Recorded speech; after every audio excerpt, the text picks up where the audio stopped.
जय हिंद साथियों। स्वागत है आप सभी का हमारे YouTube चैनल ज्ञान आरबीएल में।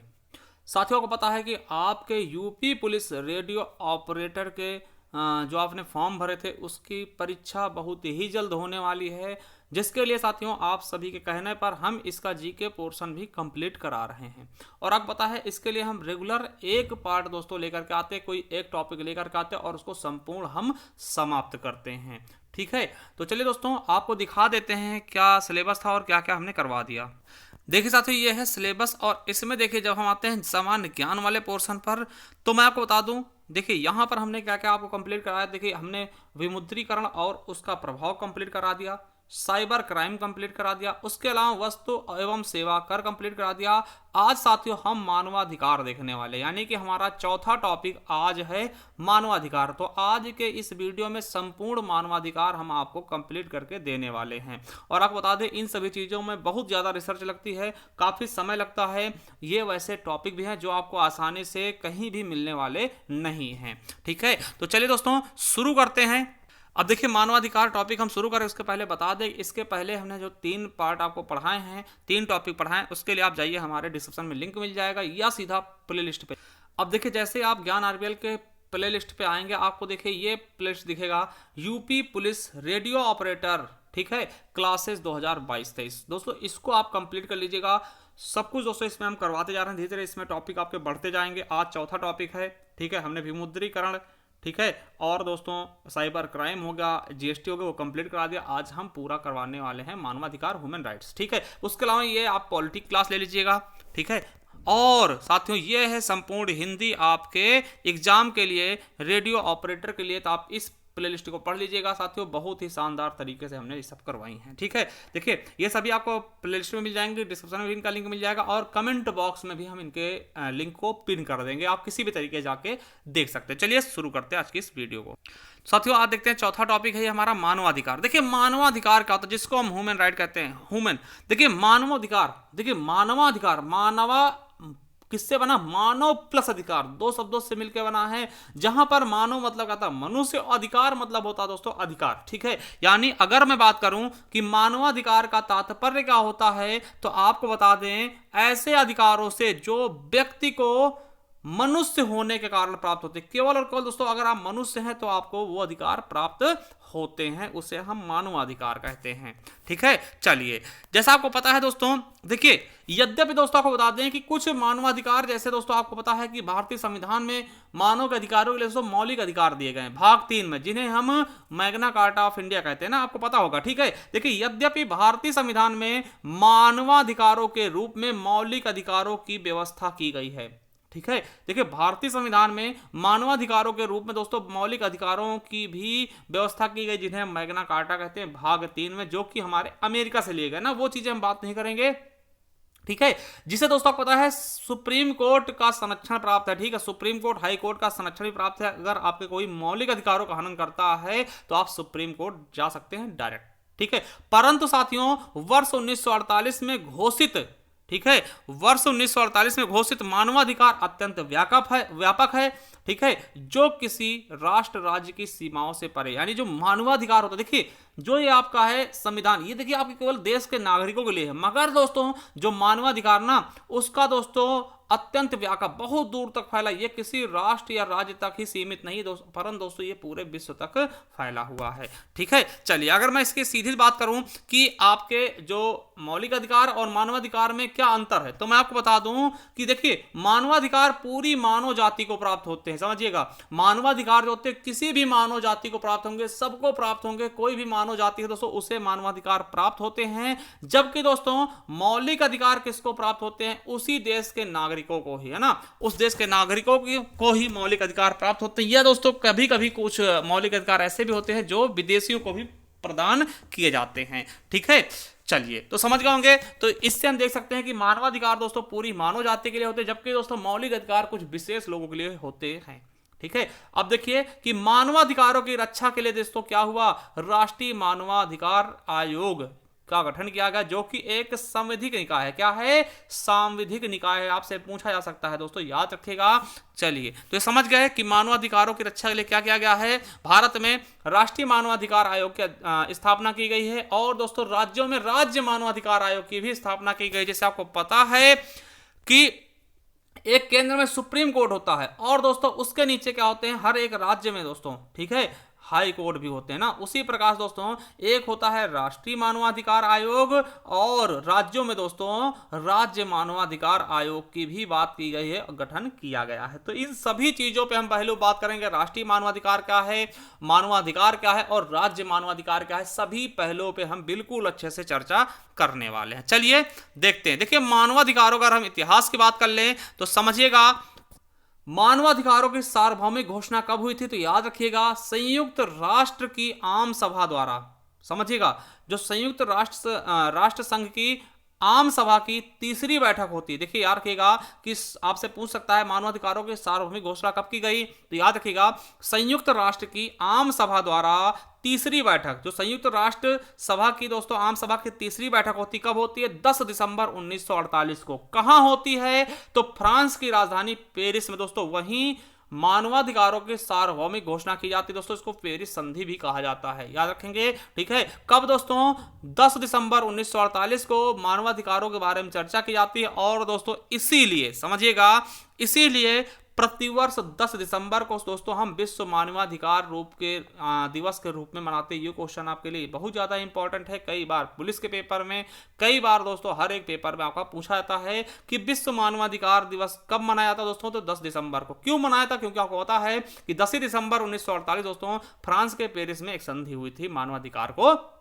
लेकर के, ठीक है। और याद रखना दोस्तों, मानवाधिकारों की सार्वभौमिक घोषणा को हम मानवाधिकारों का मैग्ना कार्टा कहते हैं। देखिए, मैग्ना कार्टा का अर्थ होता है कुछ अधिकार देना, ठीक है। और दोस्तों इस बैठक में कुल 58 देशों ने भाग लिया था। किसने? कुल 58 देशों ने भाग लिया था। और दोस्तों इस बैठक के ड्राफ्टिंग कमेटी के चेयरमैन कौन थे, तो इलेनोर रूजवेल्ट थे। और ड्राफ्ट को तैयार किसने किया था, तो जॉन पीटर्स हम्फ्रे ने, ठीक है।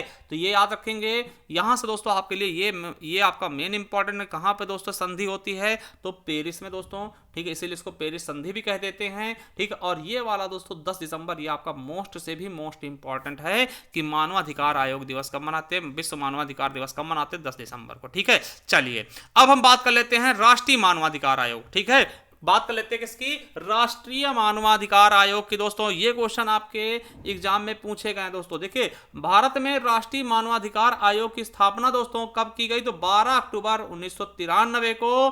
किसके द्वारा, तो मानवाधिकार संरक्षण अधिनियम 1993 के तहत। दोस्तों ये क्वेश्चन आपका यूपीएसआई में, यूपी पुलिस में भी पूछा गया है कि भैया राष्ट्रीय मानवाधिकार आयोग का गठन कब किया गया है, तो 12 अक्टूबर 1993 में। किस अधिनियम के द्वारा किया गया, तो मानव अधिकार संरक्षण अधिनियम 1993 के तहत। ये क्वेश्चन आपके एग्जाम में पूछे गए हैं और पूछे जाएंगे फिर से दोस्तों, ठीक है। चलिए अब आपको बता दें क्या होता है इसमें, तो देखिए यह संविधान द्वारा दिए गए मानवाधिकारों जैसे जीवन का अधिकार हो गया, स्वतंत्रता का अधिकार होगा, और समानता के अधिकार आदि की रक्षा करता। वैसे इसके अभी कार्य हम डिटेल में पढ़ेंगे आगे।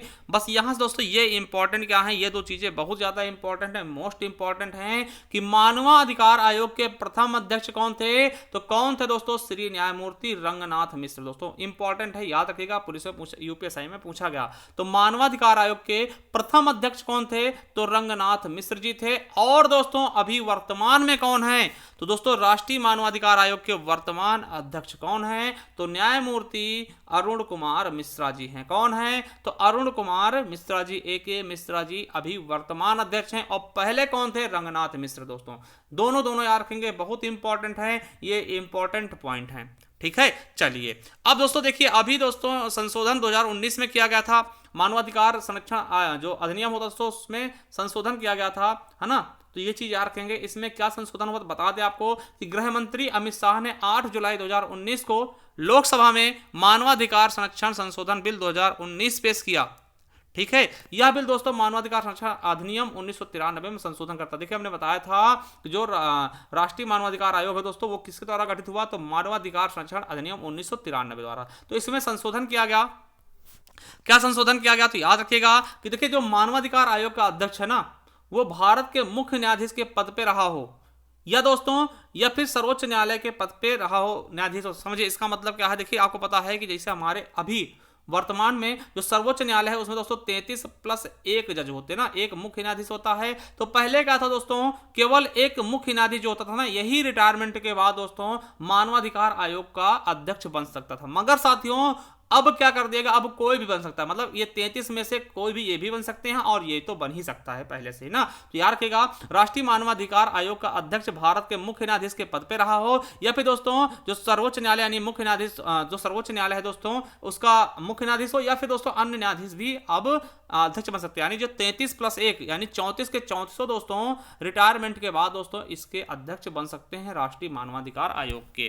ठीक है, समझ गए होंगे बिल्कुल अच्छे से। और दूसरा दोस्तों इनका कार्यकाल भी में संशोधन किया गया। आपको बता दें कि पहले इनका कार्यकाल क्या था, 5 वर्ष या 70 वर्ष, जो पहले हो जाए। देखिए मान लिया साथियों कि कोई भी व्यक्ति दोस्तों किस 68 साल की उम्र में दोस्तों बना है, ठीक है, वो अध्यक्ष 68 साल की उम्र बना है, तो दोस्तों वो केवल 2 साल ही कार्यकाल कर पाएगा पूरा। क्यों? क्योंकि वो 70 साल का हो गया। अब कोई व्यक्ति मान लिया दोस्तों 62 में हो गया दोस्तों, तो वो 5 साल तक ही उस पे बना रहेगा, मतलब जो पहले हो जाए दोस्तों। ठीक है, तो ये पहले था। मगर दोस्तों अब आपसे पूछेगा कि दोस्तों मानवाधिकार आयोग के अध्यक्ष का कार्यकाल या फिर सदस्यों का कार्यकाल कितना है, अब आप बताएंगे 3 वर्ष या 70 साल। पहले 5 वर्ष दोस्तों, इसको संशोधन करके 3 वर्ष या 70 साल कर दिया गया। अब आपसे पूछता है कोई कार्यकाल कितना होगा, तो आप बताएंगे 3 वर्ष या 70 साल दोस्तों, जो पहले हो गया। ये 70 है ना, ये तो 3 वर्ष तक कार्यकाल चलेगा, या फिर अगर 70 साल हो गए दोस्तों 70 साल तक जो पहले हो जाएगा वहीं तक ये मान्य होगा। अगर मैं आपको इसको समझाना चाहूँ थोड़ा सा, आप समझिएगा। मान लो दोस्तों कोई व्यक्ति 68 साल की उम्र में बनता है सदस्य, तो दोस्तों केवल 2 साल ही कार्यकाल रह पाएगा। ठीक, क्योंकि वो 70 साल का हो जाएगा 2 साल बाद। अगर दोस्तों 67 साल में बना फिर तो 3 साल, 67 साल से कम का होगा 3 साल तक वो इस पद पे बना रहेगा। ठीक है, अब देखिए इनकी संरचना बात कर लें। राष्ट्रीय मानवाधिकार आयोग में कितने लोग होते हैं, कितने व्यक्ति होते हैं, तो आपको बताते हैं। पहला होता दोस्तों एक अध्यक्ष होगा, जो कि दोस्तों सुप्रीम कोर्ट का सेवानिवृत्त चाहे मुख्य न्यायाधीश हो या न्यायाधीश। हम बता चुके हैं, ये क्वेश्चन आपके लिए मोस्ट इंपॉर्टेंट है कि अध्यक्ष के लिए क्या क्वालिफिकेशन होना चाहिए।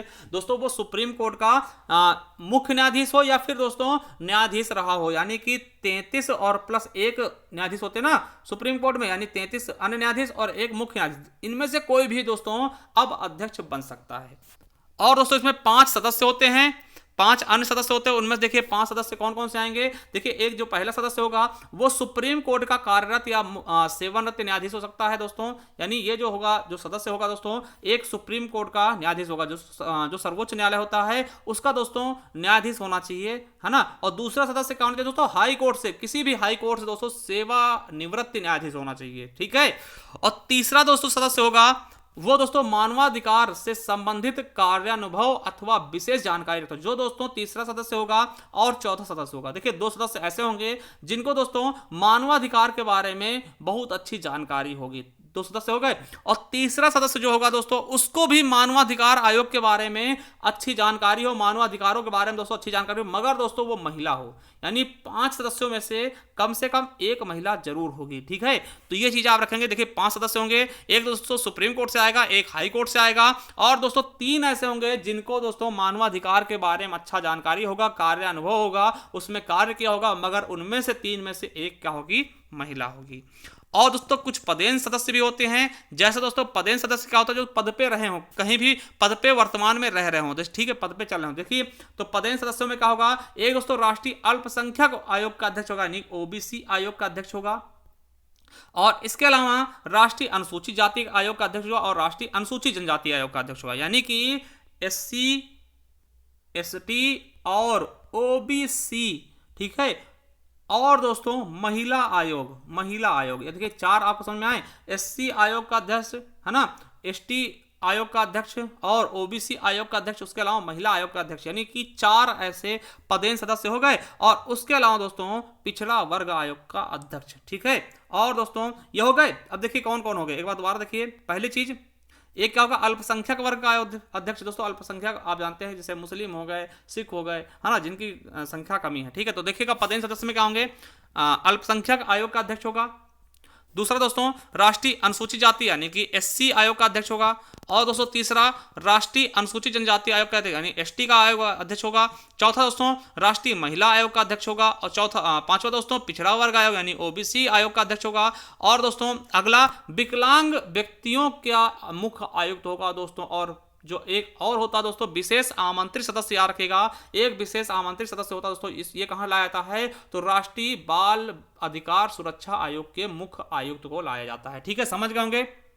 देखिए एक बार देखिए पदेन में क्या क्या होगा, एससी है ना, एससी एसटी और दोस्तों ओबीसी है ना, इसके अलावा महिला और अल्पसंख्यक आयोगों के अध्यक्ष और विकलांग व्यक्तियों के मुख्य आयुक्त ये होंगे दोस्तों। ठीक है, और एक विशेष आमंत्रित सदस्य जो होगा राष्ट्रीय बाल अधिकार सुरक्षा आयोग का मुख्य आयुक्त होगा। ठीक है, तो ये चीज आप दोबारा देख लेते हैं। पहला दोस्तों एक सुप्रीम कोर्ट का दोस्तों होगा, दूसरा दोस्तों हाई कोर्ट से आएगा, और तीन दोस्तों मानवाधिकार से संबंधित जानकारी होंगे जो सदस्य होते हैं 5 में से, और उनमें से एक महिला होगी। जब पदेन सदस्य की बात करते हैं दोस्तों, अल्पसंख्यक आयोग का अध्यक्ष होगा, राष्ट्रीय अनुसूचित जाति आयोग का अध्यक्ष होगा, पदेन सदस्य में से दोस्तों एक अनुसूचित जनजाति आयोग का अध्यक्ष होगा, राष्ट्रीय महिला आयोग का अध्यक्ष होगा, और पिछड़ा वर्ग का आयोग का अध्यक्ष होगा, और विकलांग व्यक्तियों के लिए एक मुख्य आयुक्त होगा।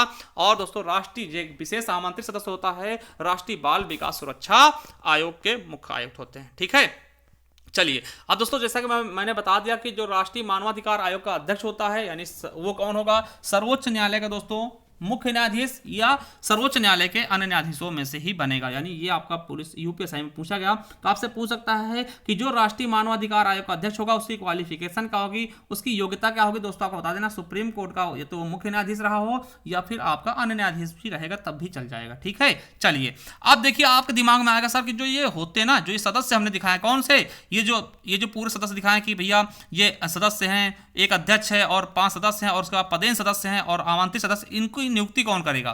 तो भैया आपको बता दें कि अध्यक्ष, देखिए मानवाधिकार आयोग के अध्यक्षों और सदस्यों की नियुक्ति राष्ट्रपति द्वारा प्रधानमंत्री की अध्यक्षता वाली 6 सदस्यीय समिति की सिफारिश पर की जाती है। यानी दोस्तों एक समिति बनाई जाएगी प्रधानमंत्री के द्वारा दोस्तों अध्यक्षता में, और उसमें 6 सदस्य होंगे। वो जो सिफारिश करते हैं उन सिफारिश के जरिए दोस्तों राष्ट्रपति उनकी नियुक्ति करे। कौन कौन होंगे इस 6 सदस्यीय टीम में, तो आपको बता दें इस समिति में कौन कौन होगा। पहला प्रधानमंत्री, दूसरा लोकसभा अध्यक्ष, तीसरा राज्यसभा के उपसभापति, समझिएगा राज्यसभा के उपसभापति, और दोनों सदनों यानी कि लोकसभा का विपक्षी दल का नेता और राज्यसभा के विपक्षी दल का नेता, और गृह मंत्री होंगे। ठीक है, ये 6 सदस्यीय टीम हो गई। अब देखो समझिएगा, अब ये लोग चुनेंगे कि किसको सदस्य बनाना है, किसको अध्यक्ष बनाना है, और राष्ट्रपति को दे देंगे और राष्ट्रपति उनको नियुक्त कर देगा, समझिएगा। तथा राष्ट्रपति इसी समिति की अनुशंसा पर राष्ट्रीय मानवाधिकार आयोग के अध्यक्ष और अन्य सदस्यों की नियुक्ति करते हैं। समझ गए कौन करेगा। देखिए आपसे पूछेगा कि राष्ट्रीय मानवाधिकार आयोग के अध्यक्षों की नियुक्ति कौन करेगा, आप बताएंगे राष्ट्रपति करेंगे। किसकी सहायता से, तो आप बताएंगे 6 सदस्यीय टीम जो होती समिति होती दोस्तों। अब पूरे 6 सदस्यीय टीम में दोस्तों कौन कौन होगा, तो पहली चीज प्रधानमंत्री होंगे, दूसरे लोकसभा अध्यक्ष, तीसरा राज्यसभा के सभापति, ठीक है, और चौथा दोस्तों लोकसभा के विपक्षी दल, और फिर राज्यसभा के विपक्षी दल और केंद्रीय गृह मंत्री। ठीक है, तो 6 सदस्यीय टीम होगी जो जिसमें दोस्तों प्रधानमंत्री इसकी लीड करेंगे। ठीक, यानी टोटल प्रधानमंत्री मिला के 7 हो जाएंगे। ठीक है, तो इनके जिसको ये बोलते हैं दोस्तों उनके द्वारा की जाती है। ठीक है, राष्ट्रपति द्वारा उनकी नियुक्ति की जाएगी। और बताते हैं कि अध्यक्ष और सदस्यों का कार्यकाल कितना होगा, 3 वर्ष या 70 वर्ष। हम पहले भी बता चुके दोस्तों, ये आपके लिए मोस्ट इंपॉर्टेंट होगा। और आपको बता दें दोस्तों कि जो ये सदस्य होते हैं ना, इनकी पुनर्नियुक्ति की जा सकती है। देखिए आपको पता है जैसे अपने यहाँ राष्ट्रपति दोबारा बन सकता है ना, वैसे दोस्तों इस आयोग का अध्यक्ष भी दोबारा, तिबारा, चौबारा जितनी बार मन हो दोस्तों वो नियुक्त किया जा सकता है, चाहे अध्यक्ष हो चाहे सदस्य हो। ठीक है, अब देखिए इन्हें हटाया कैसे जाएगा, तो आप समझिएगा कि इन्हें समय से पूर्व तभी हटाया जा सकता है जब सुप्रीम कोर्ट के न्यायाधीश की जांच में उन पर दुराचार या असमर्थता का आरोप सिद्ध हो जाता है। यानी जब इन पे लगाया जाएगा तो दोस्तों सुप्रीम कोर्ट के न्यायाधीश क्या होंगे, उसकी जांच करेंगे। ठीक है, और राष्ट्रीय मानवाधिकार आयोग का मुख्यालय कहाँ है, तो दिल्ली में स्थित है, याद रख लेंगे, ऐसा भी क्वेश्चन आपके एग्जाम में पूछा जा सकता है। ठीक है, चलिए आपको बता दें कि राष्ट्रीय मानवाधिकार आयोग अधिनियम में 2016 में परिवर्तन किया गया था। अब इसमें सदस्यों की संख्या कितनी है, 5 से घटाकर 3 कर दी गई थी। ठीक है, तो ये दोस्तों पहले का है, इसे आपको याद नहीं करना है। ठीक है, चलिए अब कार्य देख लेते हैं। देखिए, राष्ट्रीय मानवाधिकार आयोग के कार्य एवं शक्तियां देख लें तो मैं आपको बता दूं, अगर कार्य और शक्तियां आप देखना चाहते हैं तो भाई याद रखिएगा कि राष्ट्रीय मानवाधिकार आयोग लोक प्रक्रिया संहिता 1908 में जो आया था के तहत सिविल न्यायालय की समस्त शक्तियां भी धारण करता है। यानी सिविल न्यायालय की जो शक्तियां होती है दोस्तों वो भी धारण करता है। किसके तहत? तो लोक प्रक्रिया संहिता 1908 के तहत। ठीक है। इसके अलावा दोस्तों वो मानवाधिकार आयोगों के, ठीक, देखिए मानव अधिकारों के उल्लंघन की जांच करता। अगर दोस्तों किसी के मानव अधिकारों का उल्लंघन हुआ दोस्तों उसकी जांच कर सकता है। देखिए जैसे आपने देखा होगा कि कहीं पे दोस्तों सैन्य शासन लगा दिया था दोस्तों, उसके लिए मानवाधिकार आयोग वाले पीछे पड़ जाते हैं। किसी सैनिक ने किसी को मार दिया दोस्तों, ठीक है, सुरक्षा के चलते, तब भी दोस्तों उसके पीछे पड़ जाते हैं। ऐसे कई सारे केस आपको देखने को मिलेंगे जम्मू कश्मीर में कि कोई दोस्तों आतंकवादी उसको मार दे, उसके लिए भी खड़े हो जाते हैं। तो कुछ चीज़ें दोस्तों इनके हद से दोस्तों अलग से होती हैं, जो कि किसी आतंकवादी का भी ये सपोर्ट करने लगते हैं कभी कभार। देखिए ऐसी चीज़ें होती हैं, ठीक है। तो हम उन चीज़ों को नहीं पढ़ेंगे, बस आपको समझाने की कोशिश कर रहे हैं कि दोस्तों किसी के मानव अधिकारों के उल्लंघन की जांच करना, ठीक है। अब देखिए और क्या कर सकते हैं ये, तो देखिए आयोग किसी भी जेल का दौरा कर सकता है। देखिए आयोग जो है ना ये किसी भी जेल में, भारत के किसी भी जेल का दौरा कर सकता है और जेल के बंद कैदियों की स्थिति का निरीक्षण और उनमें सुधार के सुझाव दे सकते हैं। मान लो दोस्तों किसी जेल में चले गए और वहां देखा वहां खाना सही नहीं मिल रहा, या फिर उनके रहने की व्यवस्था सही नहीं है, या फिर दोस्तों उनके साथ प्रताड़ना की जा रही है दोस्तों, तो उसका निरीक्षण कर सकता है और उनको आदेश भी दे सकता है, इसको सुधार करिए, नहीं तो दोस्तों एक्शन लिया जा सकता है। ठीक है, तो इतनी पावर होती है मानवाधिकार आयोग के सदस्यों में। ठीक है, अब समझिए और क्या है, यह राज्य तथा केंद्र सरकारों को मानवाधिकारों के उल्लंघन को रोकने के लिए महत्वपूर्ण कदम उठाने की सिफारिश भी करते हैं कि दोस्तों जो राज्य सरकार है या फिर केंद्र सरकार दोस्तों वो मानवाधिकारों के उल्लंघन ना करे, है ना, ऐसा कोई कानून ना लाए या फिर ऐसी कोई काम ना करे जिससे मानवाधिकारों के उल्लंघन हो जाए। ठीक है, और दोस्तों क्या है कि लोग देखिए देश में लोगों के मध्य मानवाधिकारों संबंधी जागरूकता फैलाना, दोस्तों ये क्या करते हैं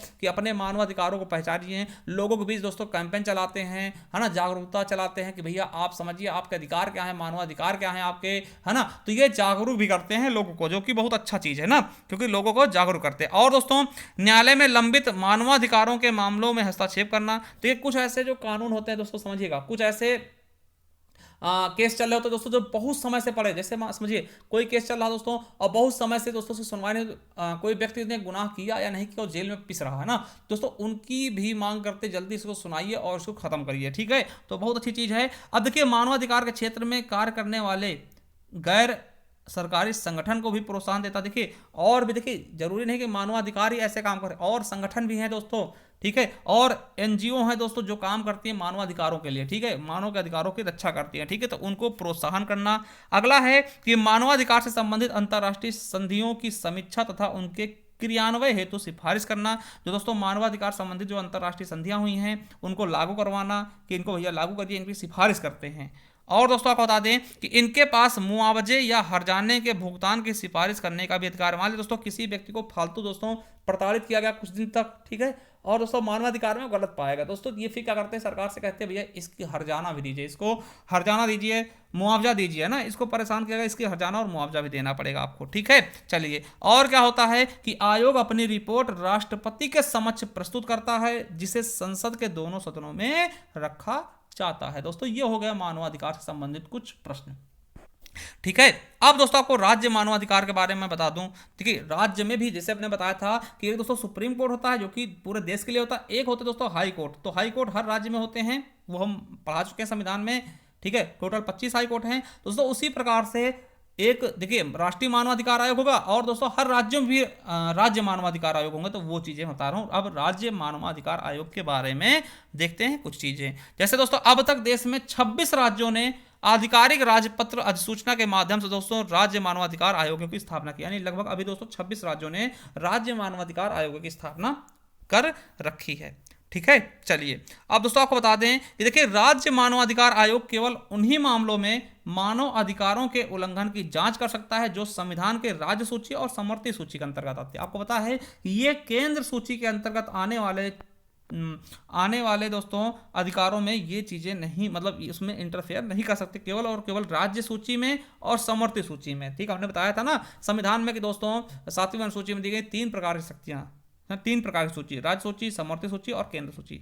ठीक है, अब इनके बारे में बता दें कि जो राज्य मानवाधिकार आयोग है दोस्तों एक बहुसदस्यीय निकाय है, इसमें एक अध्यक्ष और 2 अन्य सदस्य होंगे। आपको बता दें कि जो इसका अध्यक्ष होगा दोस्तों वो उच्च न्यायालय का सेवानिवृत्त मुख्य न्यायाधीश हो या दोस्तों, ठीक है, या एक न्यायाधीश तथा सदस्य दोस्तों उच्च न्यायालय के सेवानिवृत्त के रूप में कार्यरत न्यायाधीश होता है। ठीक है, समझ गए ना कि मतलब इसका भी दोस्तों वही सिस्टम है, चाहे मुख्य न्यायाधीश हो चाहे अन्य न्यायाधीश हो। ठीक है, तो वो आपके जो इसके अध्यक्ष है वो बन सकते हैं। ठीक है, मगर दोस्तों सदस्य जो होंगे उच्च न्यायालय का सेवानिवृत्त और कार्यरत न्यायाधीश होंगे, मतलब वो मुख्य न्यायाधीश नहीं बन सकता। देखिए जो आपका अध्यक्ष है, अध्यक्ष दोस्तों कोई भी बन सकता है, चाहे वो मुख्य न्यायाधीश हो। ठीक है, देखिए आयोग का अध्यक्ष उच्च न्यायालय का सेवानिवृत्त मुख्य न्यायाधीश, ठीक है, या एक अन्य न्यायाधीश कोई भी बन सकता है। मगर दोस्तों जो अन्य सदस्य होते हैं 2 ये सदस्य होंगे, ये केवल और केवल दोस्तों न्यायाधीश होंगे, ये मुख्य न्यायाधीश नहीं होंगे।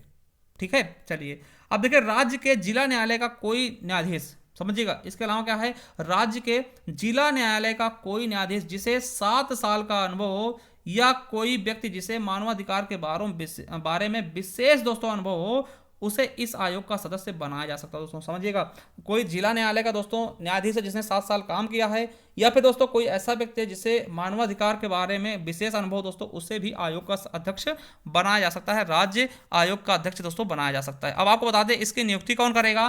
देखिए वहां पे जो राष्ट्रीय मानवाधिकार आयोग था उसकी नियुक्ति राष्ट्रपति करते थे, 6 सदस्यीय कमेटी होती थी उनकी सिफारिश पर। यहाँ क्या होगा, इस आयोग के अध्यक्ष व अन्य सदस्यों की नियुक्ति राज्यपाल की एक समिति की अनुशंसा पर करते दोस्तों। एक समिति यहाँ भी बनेगी और राज्यपाल उसकी नियुक्ति करेंगे। परंतु दोस्तों और ये जो अध्यक्ष और उपाध्यक्ष होंगे ना, सॉरी समझिएगा, जो इस आयोग के यानी राज्य मानवाधिकार आयोग के अध्यक्ष और अन्य सदस्य होंगे, इनको हटाए कौन, तो केवल राष्ट्रपति ही हटा सकता है, राज्यपाल नहीं। देखिए राज्यपाल केवल इनकी नियुक्ति कर सकता है, मगर हटाने की शक्ति केवल राष्ट्रपति के पास होगी।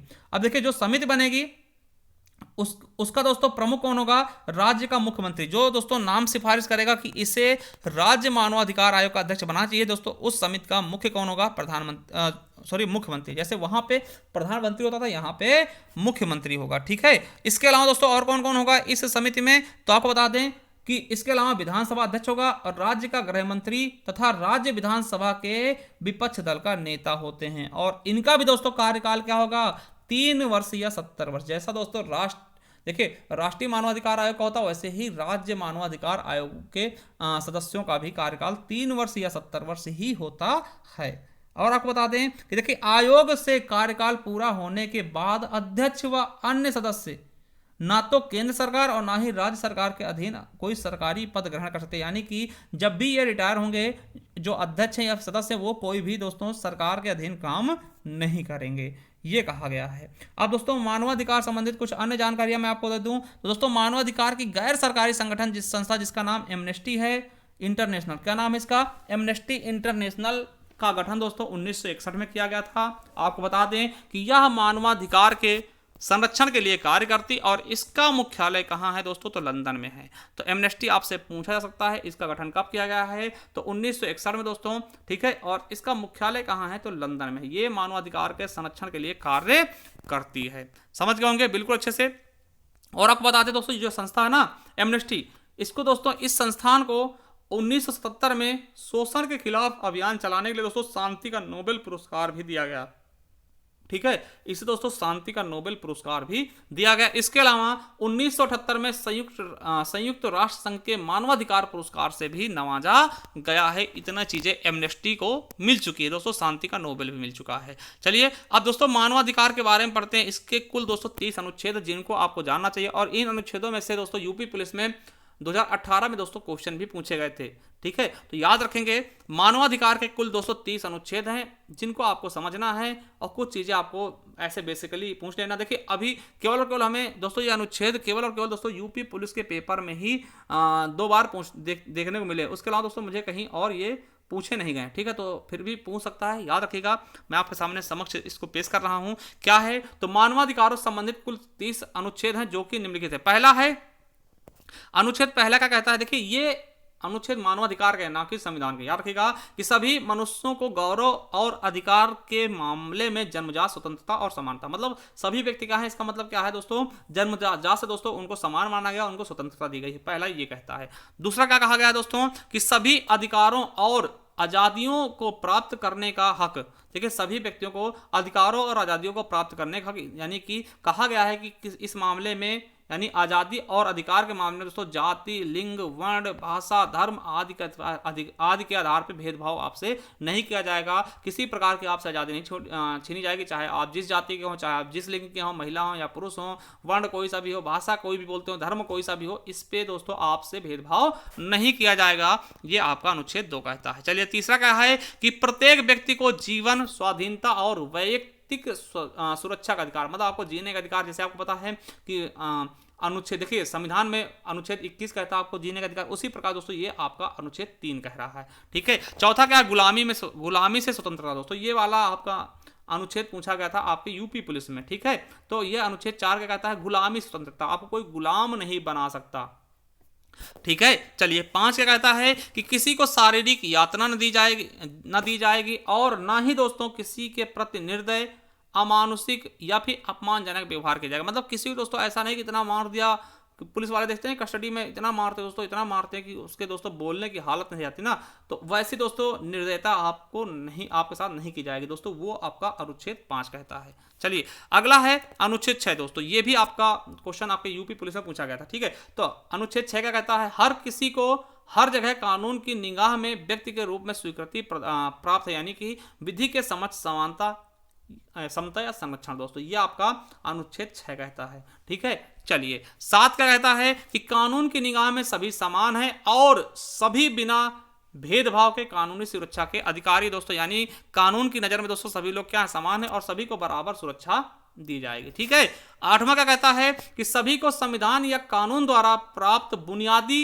अधिकारों का अतिक्रमण करने वाले कार्यों के विरुद्ध समुचित राष्ट्रीय अदालतों की कारगर सहायता पाने का अधिकार, यानी अगर दोस्तों कुछ आप करते तो आपको अदालत की सहायता प्रदान की जाएगी। ठीक है, समझ रहे ना। चलिए अगला है 9 नंबर कि किसी को मनमाने ढंग से गिरफ्तार, नजरबंदी या देश निष्कासित न किया जाए। दोस्तों ये वाला अधिकार होता है 9 नंबर। ये वैसे आपको पता है कि ये बहुत ही शानदार है दोस्तों कि आपको मनमाने ढंग से आपको गिरफ्तार नहीं किया जाएगा दोस्तों, नजरबंद नहीं किया जाएगा या फिर दोस्तों देश से निकाला नहीं जाएगा। ये अनुच्छेद 9 क्या है, निकालना, तो आपको देश से निकाला नहीं जाएगा, नजरबंद नहीं किया जाएगा, गिरफ्तार नहीं किया जाएगा, तो ये याद रख सकते हैं। ठीक है, चलिए 10वां क्या है कि सभी को अपने अधिकारों और कर्तव्यों को निश्चय करने के मामले से। ठीक है, 11वां क्या दोस्तों ज्यादा इंपॉर्टेंट है, मैं इनको एक नजर में आपको दिखाते चला जाता हूं। ठीक है, 11वां क्या है, प्रत्येक व्यक्ति जिस पर दंडनीय अपराध का आरोप है तब तक दोस्तों अपराधी नहीं माना जब तक कि वह सिद्ध ना हो जाए। दोस्तों बिल्कुल सही है कि दोस्तों आप पे मान लिया दोस्तों आपने किसी का मर्डर किया, नहीं किया, आपको गिरफ्तार कर लिया गया, तो आपको दोस्त बोलते ना कि ये इसने मर्डर किया, ये अपराधी, तो वैसा आपको नहीं माना जब तक कि दोस्तों अदालत आपको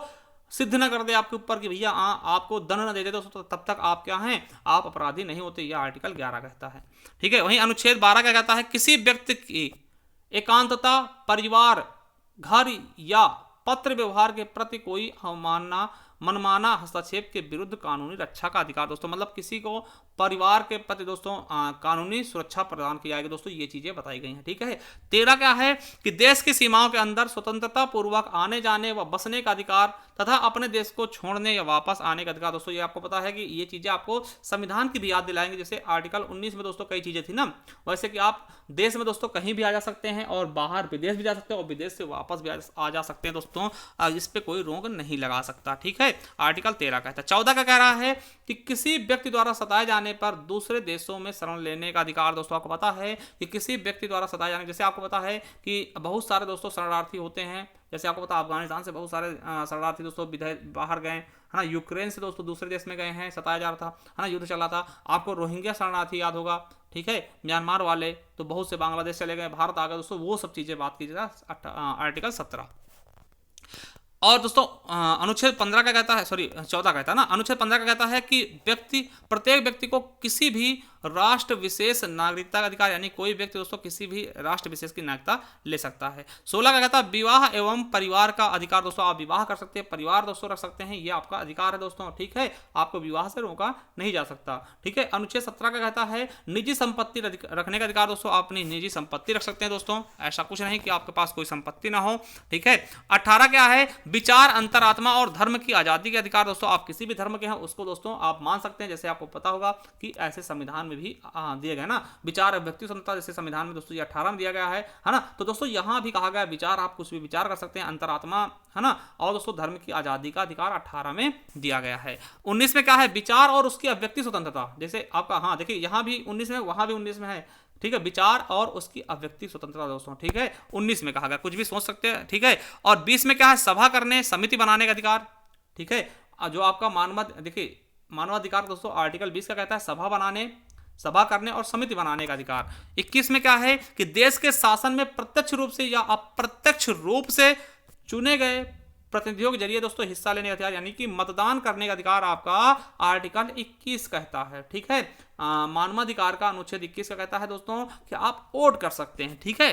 चलिए 22 का है सामाजिक सुरक्षा का अधिकार, 22 में कहा गया है। और 23 में दोस्तों रोजगार का चुनाव करने तथा काम करने में संरक्षण का अधिकार दिया गया, आपका अनुच्छेद 23 कहता है। वही अनुच्छेद 24 का कहता है कि प्रत्येक व्यक्ति को विश्राम और अवकाश का अधिकार। दोस्तों आपको पता है जैसे रविवार को होता ना अवकाश, तो दोस्तों ये अधिकार प्राप्त है कि प्रत्येक व्यक्ति को विश्राम करने का और अवकाश लेने का अधिकार भी 24 आर्टिकल देता है, ठीक है। चलिए 25 का कहता है अच्छे जीवन स्तर को प्राप्त करने का अधिकार, जच्चा बच्चा को खास सहायता और सुविधा का अधिकार, यानी आपको अच्छा जीवन मिले, जच्चा बच्चा यानी माता और दोस्तों नवजात शिशु को भी खास सहायता देने का भी अधिकार दोस्तों इसमें दिया गया 25 में, ठीक है। 26 में क्या, शिक्षा का अधिकार। दोस्तों RTE एक्ट लाया गया ना भारत में, आपको पता होगा, ठीक है। तो शिक्षा का अधिकार दोस्तों अनुच्छेद 26 कहता है।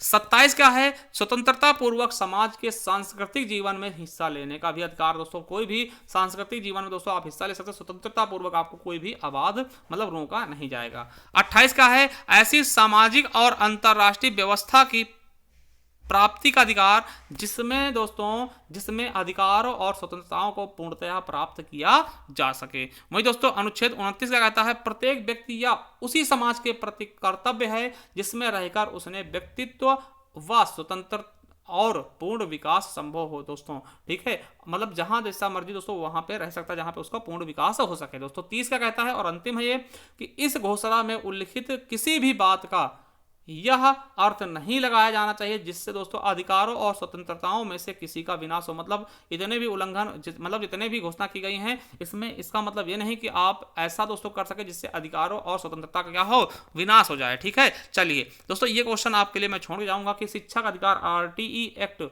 2009 दोस्तों कब लागू हुआ था, 26 अगस्त 2009 में, या फिर 1 अप्रैल 2010 को, या 1 नवंबर 2010 को, या फिर 26 जनवरी 2009 को। दोस्तों ये कई बार पूछा गया, ठीक है। इसके अलावा मैं बता दूं कि इसकी PDF आपको हमारे टेलीग्राम चैनल मिल जाएगी जिसका नाम है ज्ञान RBL ऑफिशियल दोस्तों, ठीक है। और एक चीज बता दोस्तों अगर आप हिंदी हमसे पढ़ना था दोस्तों इसी एग्जाम के लिए संपूर्ण हिंदी आपको मिल जाएगी बेहतरीन ढंग से। तो दोस्तों ये है हमारी सामान्य हिंदी की ई-बुक है PDF के रूप में। आपको पता है कि हमारा मटेरियल कैसा होता है दोस्तों, तो ये 50 रुपये दे करके आप हमसे ये ई-बुक प्राप्त कर सकते हैं जिसमें दोस्तों आपको वर्णमाला मिल जाएगा, विकारी शब्द जिसमें संज्ञा सर्वनाम क्रिया विशेषण, अविकारी शब्द में समुच्चय बोधक, संबंध बोधक, विस्मयार्थ बोधक, निपात, वाक्य, लिंग, वचन, कारक, काल, वाच्य, संधि, समास, रचना, अलंकार, रचनाएं। इसके अलावा एकार्थी शब्द, अनेकार्थी शब्द, शब्द युग्म, विलोम शब्द, तत्सम तद्भव, देश जैसा सब कुछ होगा दोस्तों, ठीक है। पर्यायवाची सब कुछ होगा दोस्तों। मात्र 50 रुपये में आप इस नंबर पे गूगल पे, फोन पे या पेटीएम करके दोस्तों इसी नंबर पे व्हाट्सअप हमें सेंड करके स्क्रीनशॉट हमसे ये ई-बुक प्राप्त कर सकते हैं। तो दोस्तों और मैं एक चीज़ कहूँगा कि आप जाइए हमारे इस प्लेलिस्ट में, यहाँ पे आपको मिल जाएगा, इस पे जा करके और भी वीडियो आप देख सकते हैं और पॉलिटी की पूरी क्लासेस आप यहाँ से ले सकते हैं इस वाले से। और साथियों मैं आपको बता दूँ कि निरंतर वीडियो बढ़ती रहेंगी और संपूर्ण हिंदी आप इस वाले प्लेलिस्ट से पढ़ लीजिएगा दोस्तों। आपकी रेडियो ऑपरेटर की वैकेंसी दोस्तों इसमें आप एक अपना पद यहां से हासिल कर सकते हैं। थैंक यू, धन्यवाद। कैसी लगी वीडियो एक बार जरूर दोस्तों कमेंट बॉक्स में कमेंट करके अवश्य बताइएगा और दोस्तों तक शेयर करते रहिएगा जिससे दोस्तों हमें भी थोड़ा सा मोटिवेशन मिलता रहे। थैंक यू, धन्यवाद।